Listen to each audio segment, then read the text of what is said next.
A bushcraft stealth knife? What kind of world would I need that in?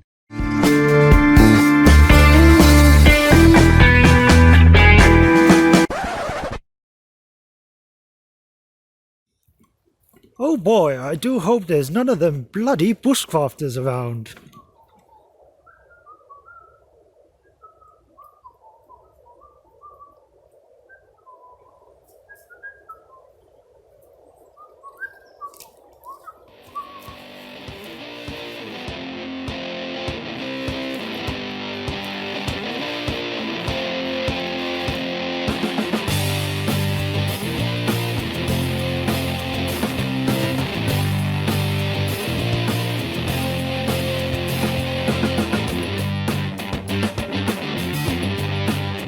As anger continues to grow against bushcrafters, a surge in global protests.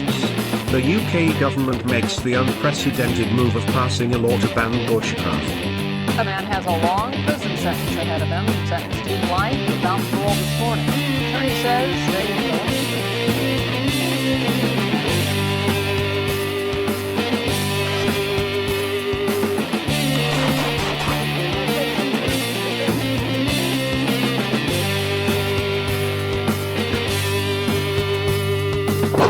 The raiding scout of Quincas enters another bloody day, with more casualties on both sides.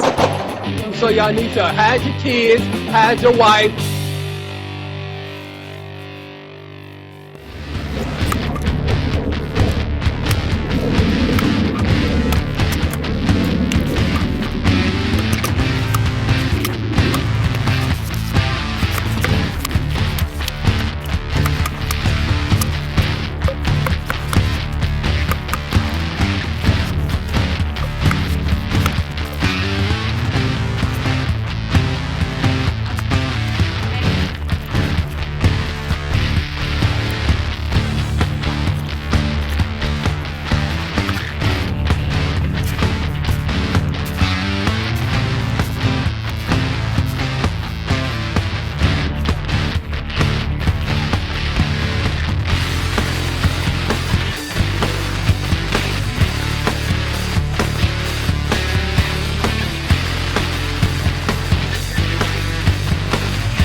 Police!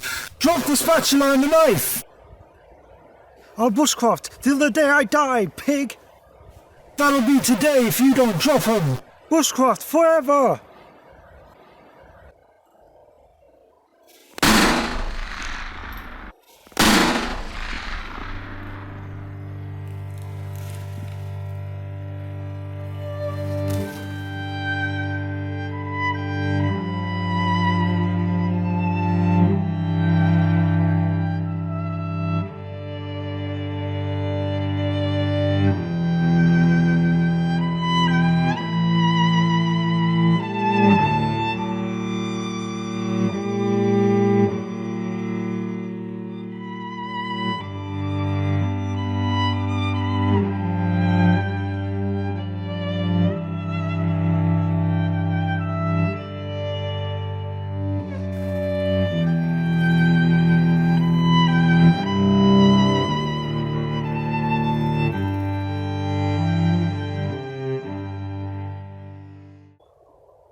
Hello fellow bushcrafters.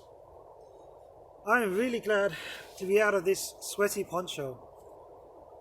It's also not really my style. I was never intending to wear it until, that is, I saw this for sale. This was advertised as a stealth bushcraft knife. Ideas started flowing, and well, I hope you've enjoyed the cinematic adventure that resulted. There are positives and there are negatives to this particular knife. I'll go through the negatives first. The sheath is not very impressive at all. That being said, it did start to form. The more I used it, it started to form to the shape of the knife, and it became a lot easier to put the knife in. However, it is a very basic sheath, and yeah, I get it's functional. That's really the most I can say about it. Another negative is the steel. Another blade I reviewed was the Anglo Arms Kalahari, and the edge on this, the edge retention I mean, was about the same. However, the Anglo Arms Kalahari was over £20, and this was on Black Friday offer for £3.99. So I'm far more willing to forgive the edge retention issue on this knife. So to clarify the edge retention, this needed a touch-up after carving through a few knots. So that should give you an idea of what the edge retention is like. Also, the factory edge was really not very impressive. So when you get it, do give it a touch-up and keep your sharpening tool of choice, your field sharpening tool of choice, to hand, because you will be needing it. Another slight negative, the jimping, if you can call it that, along the spine here. I find it quite sharp. I don't find it particularly comfortable. That's really a minor issue. Also, on the subject of comfort, the paracord handle, I find it to be a bit slim, and it's not the most comfortable handle for prolonged use. That being said, again, it's £4, so well, what can I expect? Now onto the positives. I'll keep saying it. This was £4. What a bargain. Another thing that really surprised me, the performance after a bit of sharpening was really decent. Clearly some thought and some care has gone into the design of this product. When I read that it was a bushcraft stealth knife, I was really skeptical. However, having used it, genuinely, if you want to use this for bushcraft, yeah, no shame.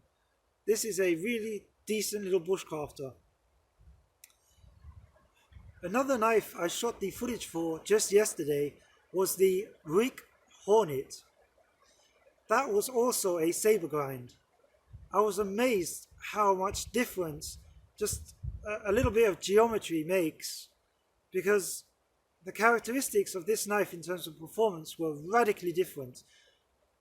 This actually performed better in certain tasks.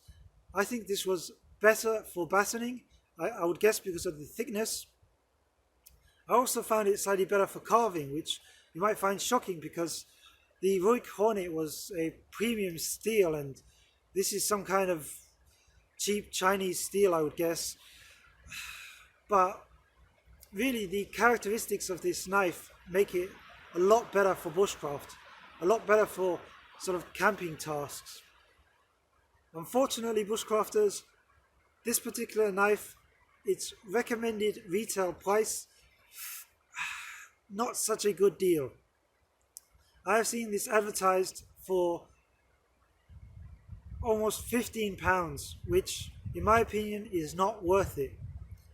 However,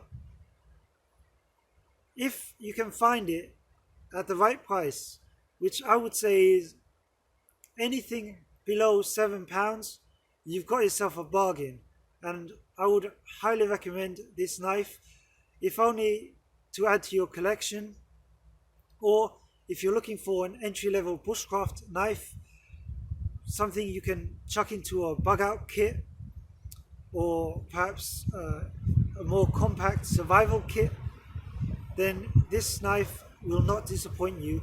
However, I'll repeat myself, do keep a decent field sharpener to hand because you will be needing it. I hope you enjoyed this video. If you did, please like, consider subscribing, although big asterisks, I won't be making content like this on a regular basis. If you have any thoughts on this knife, please do comment down below. If you enjoyed this video and you have any pointers in regards to my filming, my cinematography, then feel free to comment as well, although please do keep it constructive. Until next time, bushcrafters, keep enjoying nature. Bushcraft!